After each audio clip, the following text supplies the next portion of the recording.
قل هو الذي أنشأكم وجعل لكم السمع والأبصار والأفئدة قليلا ما تشكرون۔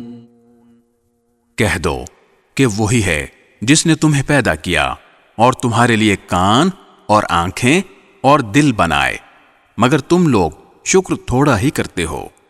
قل هو الذي ذرأكم في الأرض وإليه تحشرون۔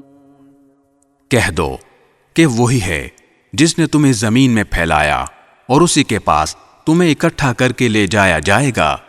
وَيَقُولُونَ مَتَى هَذَا الْوَعْدُ إِن كُنتُمْ صَادِقِينَ۔ اور یہ لوگ کہتے ہیں کہ اگر تم سچے ہو تو بتاؤ کہ یہ وعدہ کب پورا ہوگا۔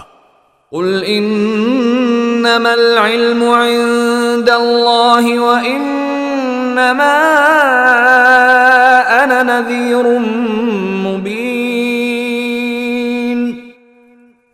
کہہ دو کہ اس کا علم تو صرف اللہ کے پاس ہے اور میں تو بس صاف صاف طریقے پر خبردار کرنے والا ہوں۔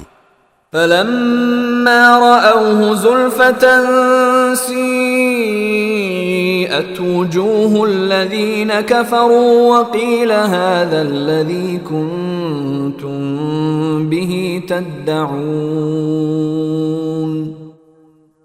پھر جب وہ اس قیامت کے عذاب کو پاس آتا دیکھ لیں گے تو کافروں کے چہرے بگڑ جائیں گے اور کہا جائے گا کہ یہ ہے وہ چیز جو تم مانگا کرتے تھے۔